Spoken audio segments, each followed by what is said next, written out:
views and opinions expressed in the following program are those of the program host and do not necessarily reflect or represent the views and opinions held by TCN TV Network Incorporated. Due to the social nature of this broadcasting channel, videos may contain content copyrighted by another entity or person. The TCN TV Network claims no rights to the said content. TCN TV Network cannot be held accountable for the copyrighted content. TCN TV Network is a messenger and sharer of information and strives to verify but cannot warrant the accuracy of copyrights or completeness of the information on this program.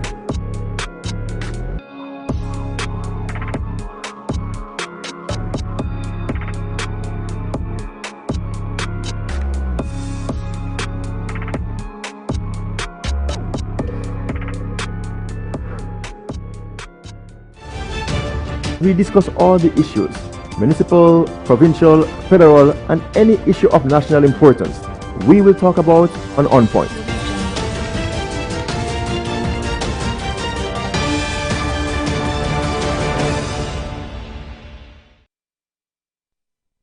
Good evening and welcome to another edition of On Point, your number one political and current affairs talk show program, broadcasting to you live from the beautiful city right here in Brampton. It's another Tuesday, November 19th. This evening on the program, we will take a look at a number of developments taking place right here in the beautiful city of Brampton. But just before we get into the program, allow me very quickly just to say a few quick words, even before we introduce our program and our guests. Our democracy allows us to elect people to different levels of government here in Canada. When we elect people, we have the option of citizens. We can agree with the decisions that they make, or we can choose to disagree with the decisions that they make. Here in the city of Brampton, we have elected a Brampton City Council. Some of the decisions that they make I agree with. Some of the decisions that they make I don't agree with. Recently, I was at City Hall to make a delegation about a decision that they were making that I don't agree with. And during that delegation, I made some comments, and there are individuals who don't agree with some of the comments I have made. Since then, I have received a number of phone calls, text messages, and different kinds of communication. You see, the city of Brampton made a decision recently that they would rename sections of a particular street in honor of a religious founder. In a multicultural city as Brampton, that is greatly diverse as well in its religion, this was one decision that I don't agree with. And my disagreement has nothing to do with the virtues of the founder of this particular religion. But I think that we go down a road that I don't think is in the best interest of our city. Because when we start naming streets after the founder of one religion, what about the other religions? What about the Hindu religion, the Muslim religion, the Buddhist religion, the Scientologists, the Satanic religion, you name them, the Rastafari religion? Do we name our streets and our buildings after all these religious founders as well? I believe right across Canada, across the world, there are honorable men and women from diverse backgrounds who we can honor by naming our streets and our buildings. But I don't support the motion to rename our streets after founders of various religions. I would encourage the city of Brampton to pursue motions and policies that seek to unite us, rather than those that seek to cause some amount of division. One last aspect I'll say about this decision is the issue of respect. This street in particular was named after one of the former mayors of the city, who served the city for almost 9 years. The former mayor is still alive and still living. But in making this decision, this current council did not reach out to this mayor to have a conversation, to notify the mayor that this decision was being taken. And I believe that was wrong. I believe that we should have at least shown some amount of respect to the former mayor in letting him know that a section of the street named after him would be revisited. So with that, I just want to say that my disagreement with the decision has nothing to do with the values of the person after whom the street was named. But I strongly believe that we should pursue those measures as a city that seeks to unite us rather than going down this road. And with that, I want to recognize and acknowledge our co-hosts or our panelists who are with us this evening. Tina, it's been a while. We are good to have you back. Welcome back. Thank you. Thank you for having me. All right, Mario, it's always good to have you on the program. Always great to be here, Jermaine. All right. So let's talk about healthcare a little bit. Brampton is a bit overcrowded as it is. We have one hospital to serve our great city, and from time to time different groups come along and we put on benefits. So Tina, before we even get into the politics, there is a benefit gala that's coming up for the city of Brampton. Can you tell us a little bit more about that and how people out there can support? Yeah, the William Osler Foundation is hosting their benefit gala this Saturday. It starts at 6 p.m. The doors are opening. It's all the funds actually go to all the revenue goes back to the 3 hospitals: Brampton Civic, Peel Memorial, and Etobicoke General. That's part of that group of hospitals. It's an amazing event to go to because the funds are going back to the hospitals. So we have Don Felder, correct? Playing from the Eagles, which I'm looking forward to seeing. And we have an amazing silent auction. There's a 2019 Lexus gets auctioned off. You got lots That's of... a nice car. Yeah, yes. And we're recognizing actually Orlando this year. I think they donated over the last couple of years 16 million or close to that, so don't quote me on the exact amount, to the hospitals. And I think that's huge to recognize them for that, Orlando Corporation. It really shows that, people that do business in their towns and cities support also their healthcare, system. So it's important, and you'll see a lot of business owners come to this event and donate at this point, right? Because this is when you get a chance to give back to the healthcare system. Yeah, Mario, how important is that for us as residents of the city to kind of get involved, supporting our hospital and contributing, making donations? Well, it's extremely important. I think people that recognize that when we need the hospital, it's there for us.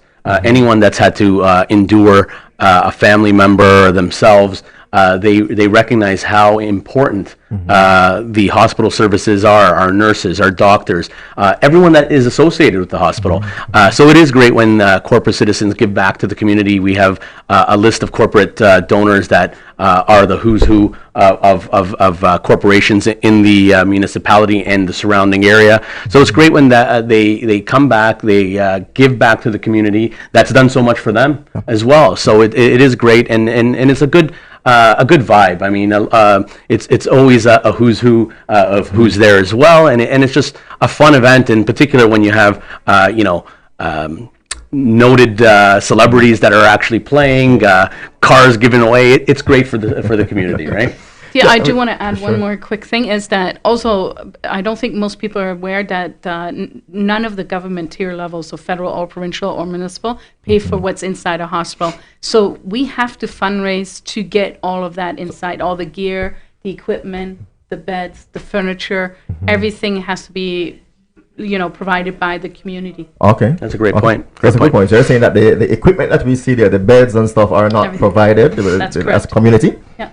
We see it a lot in places like Toronto. We always see, both individuals, corporations, families come together making donations towards the hospitals in other cities. So I also want individuals out there to know that you can also get involved. Tina, do you want to talk about cost for this, or for those who want to come out, where is the gala being held? I think it's at Rose Theatre. It's at the Rose Theatre, which is a great venue, and it's a Brampton venue, downtown Brampton. And it's $250 for the general admission, I believe. Okay. And it gets you. There's always pop and coffee and some wine and stuff served, and there's lots of good food provided. And then you get to come and see the concert. And sometimes we also have some great stories and that. So every year they change it up a little bit, but the whole idea of it is to get together with everybody and celebrating the one thing we all have in common. We all use the hospital, and we all need it, and sometimes we have the excitement of some people actually furnishing rooms. So they have the ability to both silently and openly, furnish a room and come out in the open and say, okay, we'll furnish a room. So we do need the equipment, and we do, and a lot of people want a third hospital, but. First we need to have the money for it. Yeah, we just want to say to people out there, if you're an individual, if you're a family, this is a great cause. Let's kind of go out there, make a contribution, come out to this benefit gala.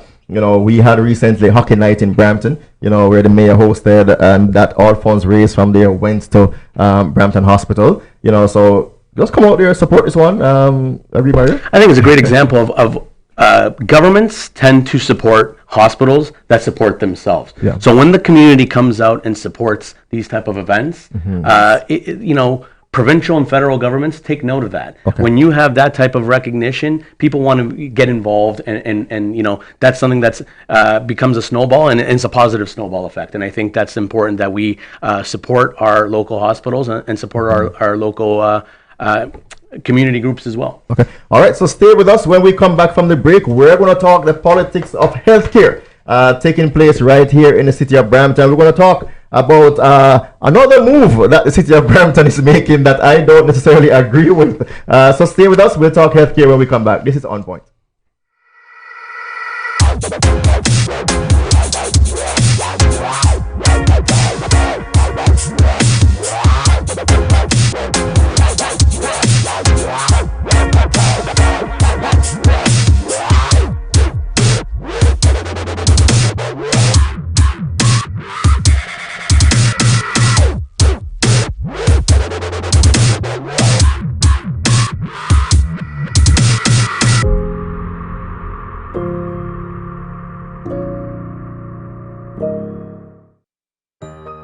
Are you retiring smart?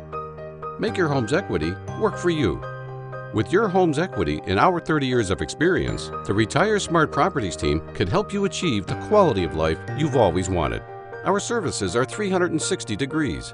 We'll give you advice, take care of staging and selling, and help you find the perfect home and community to transition to. It's time to enjoy the retirement lifestyle you deserve. Visit our website today to learn how you can use your home to retire comfortably. The Retire Smart Properties team, powered by RE/MAX West.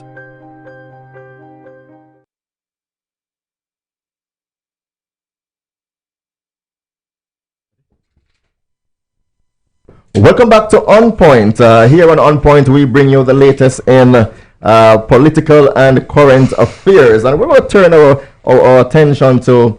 We first of all, my guest for this segment is running a bit late. We had some issues with the technology, and my guests are still on their way. So hopefully, when they get here, we kind of dig a little bit more deeper into it. But we want to talk a little bit about the issue of, we talked earlier about overcrowding hospitals, and we talked about the issue of some of the solutions to that overcrowding.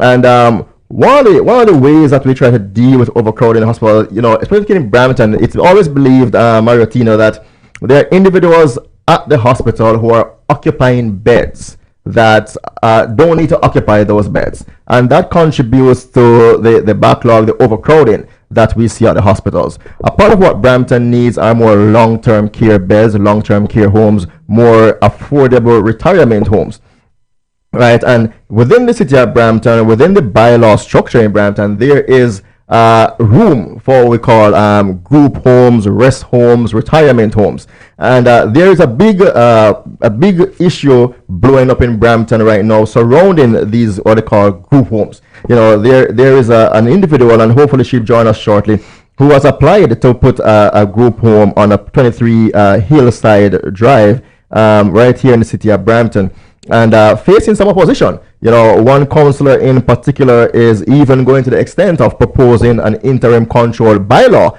that will technically prevent the further developments of these group homes that can be used as retirement homes in the city of Brampton. My understanding now is, normally that interim control bylaw will be in place for a year. Now I'm understanding that, the councillor is advocating now for a 6 month, because I see how detrimental this would be. Mario, you're in the development industry. You also spend some time in the city of Brampton on the committee of adjustments.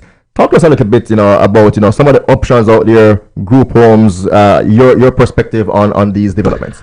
Well, Jermaine, I think this is a perfect example of not understanding the rules that are already in place, not being clear, messaging getting delivered to residents that is somewhat confusing. Simply stated is that there are provisions in the zoning bylaw that allow for this group one this group home, group 1, classification group 1. Very distinct difference between group 1 and group 2 is the fact that the group 2 is typically more in line with what we would call a halfway house, certain type of legalities that are there with drug administration, so forth. So that's not what this is being proposed. So that's already very, very important to understand. People were getting some type of vibes of, this is not what we want in our neighborhood. This is a very mature, beautiful neighborhood that's been around for decades. We have some pictures of it for you in the background. We'll talk. And what people have actually been spreading is a little bit of the NIMBY, not in my backyard type of philosophy from my perspective. Yeah, there's a video of it. We want the video. And one thing that I think is getting the information is very important. From my perspective, and I don't want to speak to the legalities of it all, is that this is already in place in our zoning bylaw in these residential neighborhoods. The fact that the proposal of coming to council and looking at this is not a council decision. This was a staffing decision. These are about getting the right permits that allow this home to be brought into compliance with building code, not with bylaws. The interim control bylaw basically puts a freeze on everything. So before we even get there, and Tina, you can jump in here. So one of the things that we look at is that within the city, let's go back to the picture. There was a still picture that we have there. Within the city, we have to find creative ways for people to live. It's public knowledge that I ran in the last campaign, municipal campaign here in the city of Brampton. I came up, look at this house, for example. This house right here that we are looking at is operated or used as a group home for seniors. So when I was running for election, for example, a number of seniors who I came across was saying they just really can't afford to live in their houses anymore. But a senior could move into a group home like this within the neighborhood, and seniors can, the bylaw allows for 3 to 6 seniors to be living in a facility like this. Of course, you have to make sure that it is safe. So fire would go in and inspect, Ontario Hydro would go in and inspect to make sure electrical requirements are met, and you have to have somebody there who provides some level of supervision, in terms of these homes. Tina, what you mean? Would you be objective? Would you object to having 4 to 6 seniors living in a nice community like that in the form of a group home? No, if anything, I think that's a great thing for our seniors. So there is a saying, they come in, if they get hurt, the faster they get back out, any patient pretty much, and into rehab, and that the faster they, get better. And I think with a home like that, look how pretty it was. It's really well done. I don't think seniors are what people worry about. And I don't understand why council is so objected to this kind of group. But as Mario said, it is something that is allowed within the existing bylaw. The existing bylaw allows an operator or owner to make necessary applications and to be able to operate a home like this. And I'm sure that seniors, it's one thing to go to a retirement home where there are 50 and 100 other seniors, and many of them having different levels of mobility and stuff like that. But when you're able to be in your community, within your residential community, you're seeing the kids walking by, you're seeing the kids playing, you can walk down to the park, your quality of life. How much better is it, Mario, as a senior, when you can live in a nice community like this during your retirement years? It's absolutely imperative. But I think one thing that's important for people to understand, Planning Act supersedes or is what dictates everything here. So the Planning Act puts out the rules and regulations, and zoning and so forth abide by those. The city is allowed to put in bylaws that allow A, B, or C. With that, though, there are human right issues as well. And one key component is that you cannot people zone. That is a very common term that is used. You cannot determine whom lives in that. If this person here is X color, if this person over here has this type of impairment, this type of mobility issue, you can't dictate who's going to live there. To be fair, though, to some counselors and people that are making the decisions, there are certain misunderstandings in terms of or concerns about safety, and that is for the most important thing. Even the residents that have concerns, I believe a lot of their concerns are not if seniors move into this home.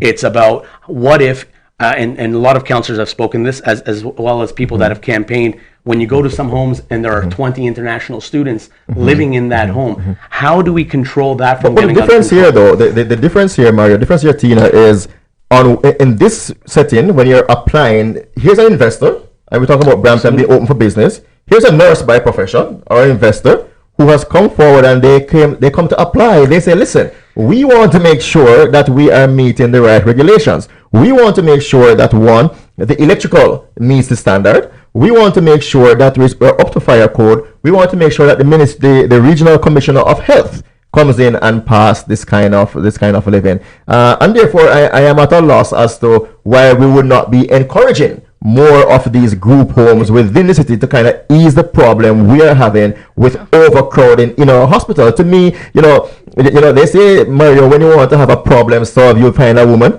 a female entrepreneur who can solve this problem. And Tina, a female entrepreneur, has stepped forward and said, listen, we want to help be a part of the solution. I'm surprised with all of this and how it's being handled, because this is definitely a way to turn your entrepreneurs, and particularly women entrepreneur, away. Because if you're going to make it this difficult to do anything in Brampton, who's going to want to open a business in Brampton? Who wants to stay in Brampton? Yeah, and I think you touched upon something very important, is the fact that these are the rules and regulations that are in place.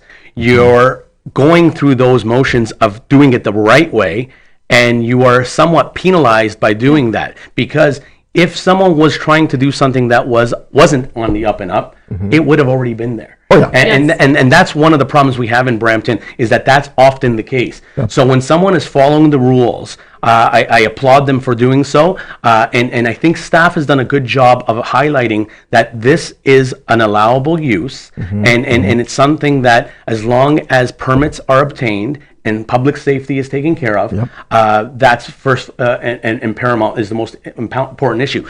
That being said, the motion that was proposed yesterday simply stated that there's a 6-month interim control bylaw on a specific geographic area. Now that's a big issue. We're going to get to that. We're going to get to that. And let me say, I did invite the councillor who's pushing this, Councillor Pat Fortini. I did have a conversation with Councillor Pat Fortini, invited him on the show to come and to explain himself to the people of Brampton and to the rest of Canadians. He did indicate to me that he had a conflict. He's going to be at the region today. They are dealing with some issues to do with vaping and other health concerns issues. So he's there and he's not able to come. But I'm very eager to talk with Councillor Pat Fortini and the other councillors who are voting and supporting this issue to kind of hear their rationale. And we'll talk more about that when we come back from the break. This is On Point. Stay with us. We'll be right back.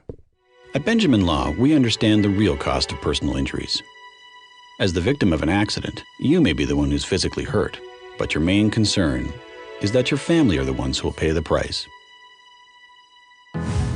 Benjamin Law will be there for you, helping, supporting, and working tirelessly to resolve your personal injury case. Call 1-855-899-4878 or visit benjaminlaw.ca and let our family of lawyers help your family. World-famous spiritual astrologer and psychic Pandit Sai is born to serve people. He's an expert on palmistry and horoscope. He can handle all problems and give Vedic solutions for business, job, love, marriage, husband and wife problems, children, personal, and many others, including depression. He also performs pujas to clear all sorts of obstacles. Call Pandit Sai and see changes in your life now. 647-766-1419. Located at 2895 Derry Road, East Mississauga, Airport Road and Derry. Welcome back to On Point. Lots of discussion here. It's getting real. We are looking at our attention at the city of Brampton. As I said at the top of the show, we commended the council. They have been there for a year. They have been making a number of decisions, but we're gonna put some spotlight on them now. The honeymoon period is over, and we need to hold them accountable for what they do. And there are a number of decisions that they are making that I personally necessarily don't agree with, or we're gonna ask some questions about some of those decisions. Tina, if you, as a homeowner in the city of Brampton, we probably ask you before I get to Mario, someone comes in and they make a proposal, we want to put a group home here or a retirement home there. As a homeowner, in all fairness, you have the right to raise objections and concerns. Yeah, you do. And I always say this, knowledge is value. So, and maybe I'm one of the only unique ones, but I would ask for all this information. I would call and say, okay, what kind of group home? What is it that you're putting here? What's the use for it? If someone told me they were going to put a nice group home with retired elderly going into it, I would welcome it with open arms. Now, if it's a group home that falls under category 2, I have young kids. I probably wouldn't welcome that, right? So yes, I would definitely, as a homeowner, want to know what's going on. But I think here it's a lack of information, because we know it's not a category 2 group home. We know it's an elderly group category home. 1, yep. And to me, I think that's just pure lack of information given to the homeowners out there. Yeah, and to be fair, this process is not a public process. So this is not a rezoning. This is nothing that this is not a variance that's being sought. It's already a right, and that right is already in place in the zoning that exists. So someone 15, 20 years, whenever that was implemented into the zoning, made it clear that for whatever reason, was it because they wanted to alleviate healthcare concerns, whatever the reason was, it was implemented and adopted in Brampton. And this is one thing that I think, to be fair again to the residents, their frustration is that lack of knowledge. Something is being and put leadership too. I think as a city councillor, you have a responsibility to provide accurate information to your residents, fair information to your residents, and to be a leader, to lead the process. And a group mentality, a mob mentality starts to form sometimes when there are controversial issues in neighborhoods. That being said, you're 100% right. Key is the facts. Get the facts. This is why we implore people to come out to these debates at council. Get informed, because what ends up happening is, I often say that we have these major issues that occur and nobody is in council. It gets adopted, and until it affects you individually, you don't bother to get informed, and it doesn't affect you. Until then, 15, 20 years go by, and it's a non-issue. So let's talk about this for a while, because what was proposed is what we call an interim control bylaw. Now, a few things about an interim control bylaw. An interim control bylaw is a tool that council sometimes uses, to prevent certain things from happening within a particular area, right? So they use that to prevent certain things happening in a particular area. Normally, it should be a surprise to developers, a surprise to people who want to come and do whatever they want to do. But council was advertising this or saying that they were going to do this. So, if you were trying to prevent something from happening before, it's public knowledge. So all I would need to do is to come and put my application in before the interim control bylaw comes into place. Now, what I find very concerning, and I wish the councillor was available, or I wish even Mayor Brown was able to come and have a talk with us. What I find very concerning is, you're putting in place an interim control bylaw, and you narrow it down to a specific area within Ward 7, a specific area. So what you're saying is that the rest of the city, you can put group homes there. You can put seniors in the rest of the city. But in this specific area of Ward 7, you don't want 4 or 6 seniors to live in there. Why is this particular area being separated, where 4 or 6 seniors coming to live in this area would be such a detriment to the community?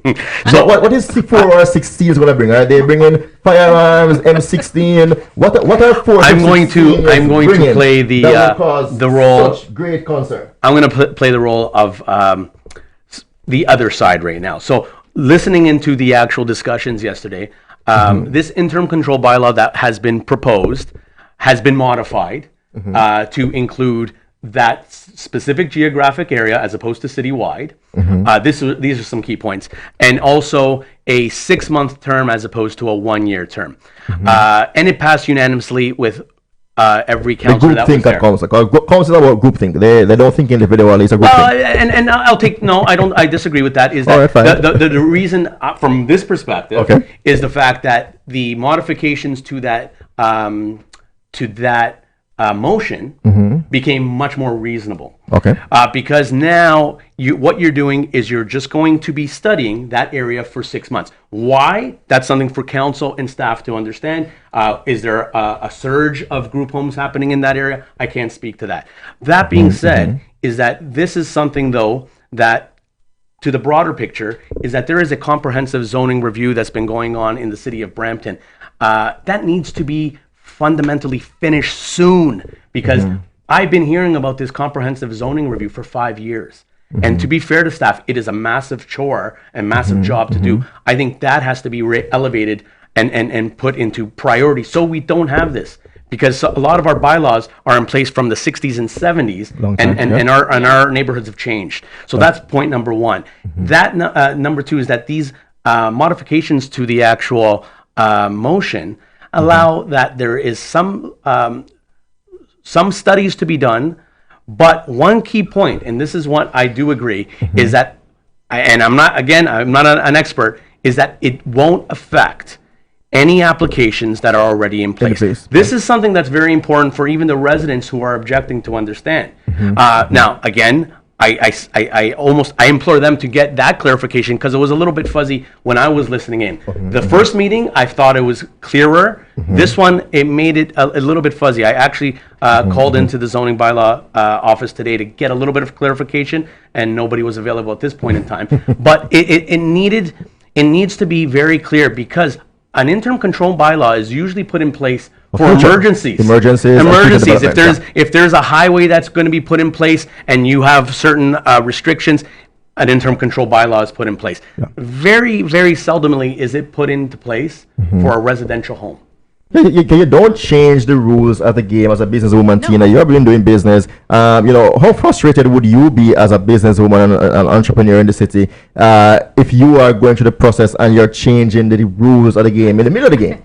I don't think I would be able to just sit here calmly and comment on it, because it's just so frustrating when you are following all the rules and regulations, and then, to me, this is how I'm going to call it, the way I think most entrepreneurs are going to call it. This counselor got a couple complaints and decided, I don't even think he understands the full concept of what he's launched here, personally. And I think he got a couple of complaints, and he's like, oh, no, okay, I might lose votes on this, so now I'm going to go and ban this. You don't do that. You go have a sit down with the business owner, and you say, okay, wait a second here, there's things happening.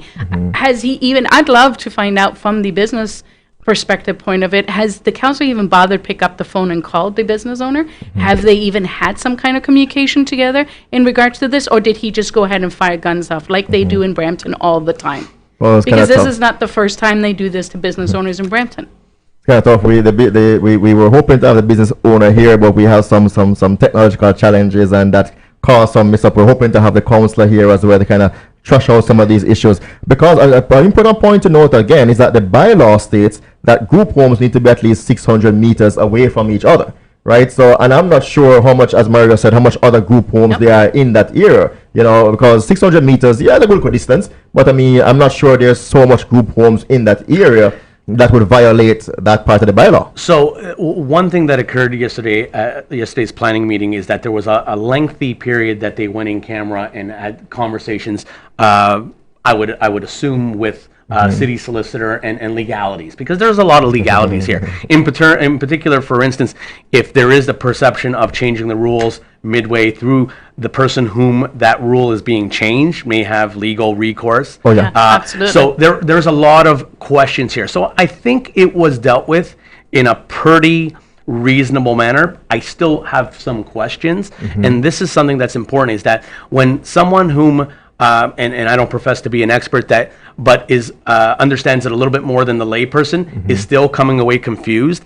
There still is a lot of clarity that needs to be given to the public. And one thing that I also got from that meeting is that there's differences, or there's a willingness to go perhaps to a provincial kind of adopt provincial legislation, yeah. which then would actually supersede certain bylaws that are here, make those bylaws Brampton specific and make them fair for everyone. But here's a challenge with that, and we're up on the break here, so we're gonna take the break and come back. The challenge with that, if you accept the provincial standard, you need to have at least 10 people within a home. That's right. So right, therefore, it changes the rules, changes the absolutely. entire situation, and some people can't get to live within the communities as we have them now. We take a break. This is On Point. Stay with us. We'll be right back. My name is Trish Curling, and I am an online coach, personal trainer, and yoga teacher, and your new host of Shaping Life, which is all about understanding that we have the ability and the control to take charge of our health and wellness.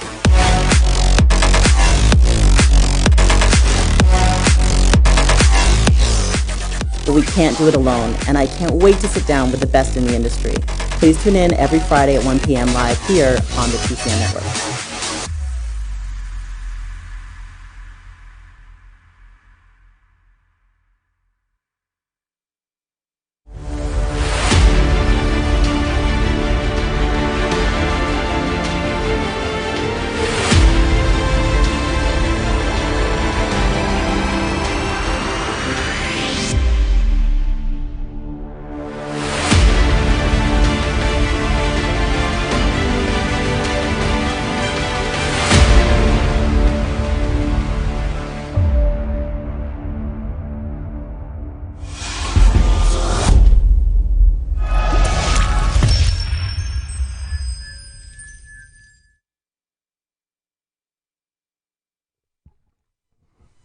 All right, welcome back. Lots of conversation happening here today. We're going to switch up gears a little bit, but before we get there, we just want to encourage all our residents to kind of stay tuned, stay involved with what's happening within the city, because as Mario said earlier, this thing might not impact you until you decide that you are going to do a business, right? And then you'll find yourself with a mortgage to pay, and the city shuts you down from opening. And you have to find out a way to pay that mortgage. The city does a great job of giving the information on their website. I mean, we can watch council on the web. We can go through agendas. So take advantage of this this tool to be educated and understand what's going on. So I was mentioning off air, just simply is planning has put forward their recommendations.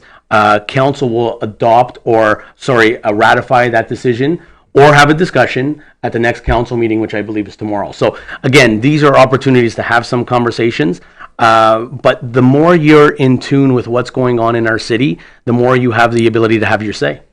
One final word to you here, Tina. As a businesswoman, talk to all the females out there, who might be considering doing business in our city, might find themselves hitting upon roadblocks like this along the way when they have their bright ideas to do business. As I say, this particular house that we're talking about, the developer is a nurse by profession, and already runs one of these group homes within the city. Next time I shall have the clip from one of the councillors who were talking glowingly about his visit to the existing group home, group retirement home that this nurse operates. But let's talk to in case we have females out there, Tina, who are listening as a businesswoman. Let's talk to them, about persevering. When you meet upon struggles like these and councillors who throw balls at you.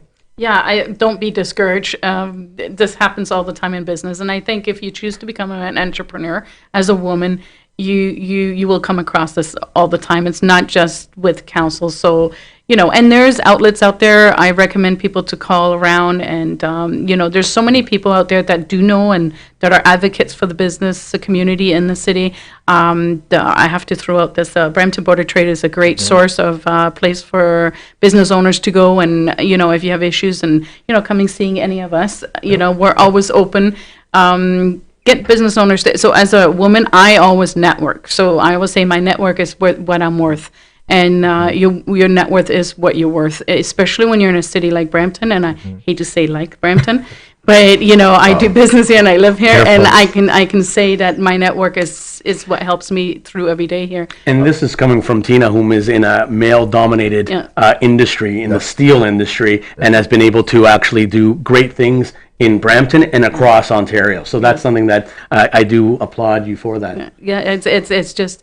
your network. I say it again, you have to have a close, tight network with all the other business owners out there, or you could get swallowed up. Like, for example, what's happening to this lady right now, I just so disagree with council being able to do this to a business owner who's investing their money into our community, who's going to pay more taxes, who's going to generate revenue, it's going to help relieve our hospital. Everything is correct on her side. She's doing it the right way, not the illegal way, and yet we're shutting them down for business. It's just not okay with me. It's not okay. And if we want Brampton to be open for business, council, we really encourage the council to take a quick look at this. We're going to take a quick segue. It sounds like my guests have just arrived, but we'll take a quick segue into some other things. Mario, Parliament is about to resume. We see the MPs from Brampton are going in. They are getting sworn in. Yep. Any cabinet positions coming to Brampton, Tina? You want to start with all of this? I was hoping, but apparently it sounds like no. Well, I guess there is rumblings of some cabinet reveal today. I think officially it's supposed to be known tomorrow. I will actually be in Ottawa tomorrow, so I'll be interested in keeping tabs on that. But I'm hoping so as well. I mean, really, Brampton, Peel region has gone red, and hopefully we have some good representation with some leadership positions in Brampton as well. And we have some strong ones. Even though everybody knows I'm not a liberal per se, I think we have some strong candidates that should be recognized at this point. Sure. Well, it only strengthens our position as a city. Absolutely. Absolutely. Be represented. Hopefully we see some of that. There's some talk, in the last Parliament, last government, Justin Trudeau decided not to name a deputy prime minister. There is some word right now that Chrystia Freeland, a way to kind of reward her for her leadership, is to name her as deputy prime minister. Do you think that's something that the Liberals might be considering? I think they're considering a lot of things. I've heard some type of regional representation, in particular with them not winning a seat in Alberta and Saskatchewan. Yeah. I believe so. There's been some talk of some type of regional representation. Really, this is now politics at its finest, and it's going to be trying to get people rewarded, trying to get proper representation, and trying to actually, hopefully, trying to govern well. That's one thing that I'm hoping for. Is it's not just about the politics per se that most people are jaded by. It's about trying to govern well. One thing I always am disappointed with on all levels of government. There's campaigns and there's governing. Let's now stop campaigns and go into governing. That's one thing I'm looking forward to. That's important. Tina, I want to stick up a bit with Chrystia Freeland here, being named Deputy Prime Minister. Because one of the things that I observed with the government the last time around, they would go, into other countries, they would promote, women involvement in politics, and it's interesting to point out that Canada has not yet elected its first female prime minister. So, we have had Prime Minister Campbell who have served as a first female prime minister, but she wasn't elected. She stepped in, after one prime minister stepped down and was very unpopular. She stepped in and was able to carry the banner for a little while. Would you want to see our democracy mature to an extent where not only do we have Chrystia Freeland who could serve as a deputy prime minister, but hopefully one day a female head of state, prime minister for this country? Oh, yes, absolutely. Yes. I encourage women in politics. I support them. It doesn't matter what party you're from. If I see a woman in politics, I want to support them because I think that we have a huge lack of women in politics. No offense to anyone else, but to have a female prime minister would be like my dream come true. So to the point of where if someone said, "Oh, Tina, you could win," I would run. Like literally, I'm that encouraged. I have 3 daughters, so I'd love to see that grow into that as well. I think the female in politics does need to be increased in terms of just being engaged. That being said, I am a firm believer. on gender doesn't matter, color doesn't matter. Yes. Whomever is the best candidate should be Yes. the one that's put into those positions. That being said, there's oftentimes very qualified females that are not put into those positions. So that's what we need to aspire to, is that we need to have that true equity, that the best person gets into those positions, and people are put into those positions because they have a desire to serve.